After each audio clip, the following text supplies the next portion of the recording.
Subscribe to our channel and click on the bell icon to get the latest notification. एक बार की बात है, एक हरे भरे जंगल में ओकेनहार्ट नाम का एक शानदार ओक का पेड़ खड़ा था। ओकेनहार्ट सिर्फ कोई पेड़ नहीं था, वह पूरे जंगल में अपनी बुद्धि और दयालुता के लिए जाना जाता था। सबसे छोटी चींटियों से लेकर सबसे शक्तिशाली हाथियों तक सभी आकार के जानवर उसकी चौड़ी पत्तेदार शाखाओं के नीचे आश्रय और सलाह मांगते थे। एक धूप भरी सुबह सनी नाम की एक गौरैया ओकेनहार्ट की मजबूत शाखा पर बैठी थी। ओकेनहार्ट, सनी ने चहकते हुए कहा, मैंने आपकी बुद्धिमत्ता के किस्से सुने हैं, क्या आप मुझे एक कहानी सुना सकते हैं?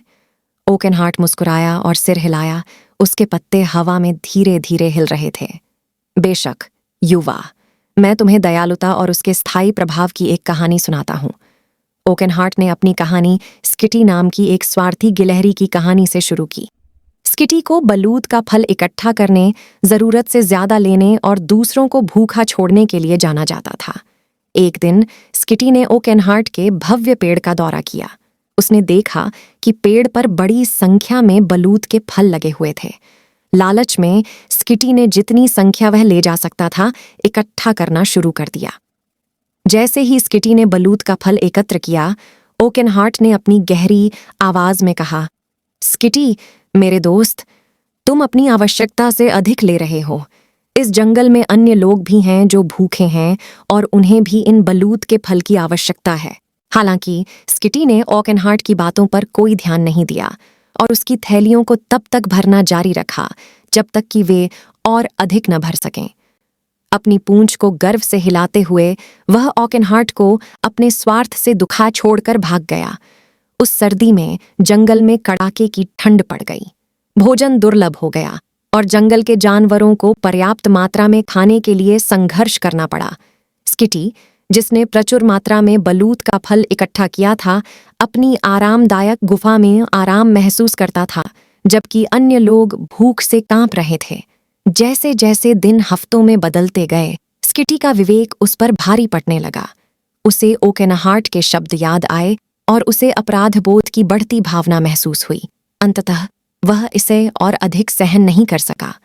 स्किटी ने अपने बलूत के फल को जंगल के भूखे जानवरों के साथ बांटने का फैसला किया। उसने उन्हें गिलहरियों, पक्षियों, खरगोशों और यहाँ तक कि उन बड़े प्राणियों को वितरित किया जो भोजन खोजने के लिए संघर्ष कर रहे थे। स्किटी की उदारता की खबर ओकेनहार्ट तक पहुंची, जो गिलहरी के हृदय परिवर्तन से प्रसन्न हुआ। ओकेनहार्ट ने सनी से कहा, दयालुता दिल बदलने का एक उल्लेखनीय तरीका है। स्किटी ने साझा करने के महत्व और इससे देने वाले और प्राप्त करने वाले दोनों को मिलने वाली खुशी को सीखा। ओकेनहार्ट ने जंगल के अन्य जानवरों की कहानियों के साथ अपनी कहानी जारी रखी, जिन्होंने स्किटी के कार्यों से प्रेरित होकर एक दूसरे के प्रति दया दिखाना शुरू कर दिया। साझा करने, मदद करने और देखभाल करने के कार्य आदर्श बन गए और जंगल सद्भाव से खिल उठा। एक दिन भयंकर हवाओं और मूसलाधार बारिश के साथ जंगल में एक बड़ा तूफान आया। वन प्राणी अपनी नई दयालुता से एकजुट होकर एक दूसरे की रक्षा के लिए एकजुट हुए। तूफान के दौरान ओकेनहार्ट पर बिजली गिरी, जिससे वह जल गया। जंगल के जानवर उसकी सहायता के लिए दौड़े, उसके चारों ओर एक घेरा बनाया और आग बुझाने के लिए अपने संयुक्त प्रयासों का उपयोग किया।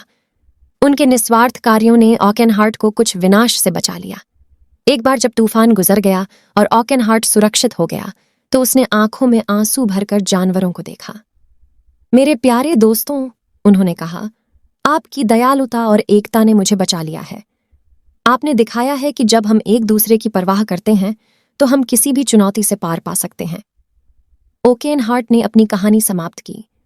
सनी, मेरी प्यारी गौरैया, इस कहानी का नैतिक यह है कि दयालुता एक उपहार है जो साझा करने पर कई गुना बढ़ जाती है। यह सद्भावना का एक चक्र बनाती है और सबसे अंधेरे समय में भी यह आशा की किरण हो सकती है। कहानी से प्रभावित होकर सनी गर्मजोशी से भरा दिल लेकर चले गए। वह जानती थी कि वह दयालुता और एकता की इस कहानी को अपने साथ ले जाएगी और इसका संदेश पूरे जंगल में फैलाएगी, और इसलिए मंत्रमुग्ध जंगल के बीचों बीच ओकेनहार्ट का ज्ञान जीवित रहा, एक अनुस्मारक कि दयालुता एक ऐसी शक्ति है जो एक समय में एक कार्य से दुनिया को बदल सकती है।